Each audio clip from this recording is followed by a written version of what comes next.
puño. ¿Por qué? Iba a decir, ¿en serio? Como sistema de defensa contra titanes Dragon, ¿eh? ¿Tú nunca has no? visto cómo entra tu dragón?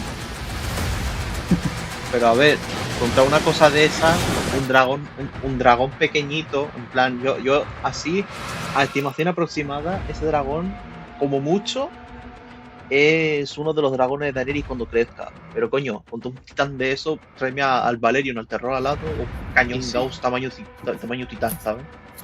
Sí, no, man, pero fíjate, literalmente el titán está moviendo la mano así como si estuviera tratando de matar una mosca. Sí, sí, es como, joder, que te está tirando todo el de esto desde un solo punto. ¡Puta como el culo!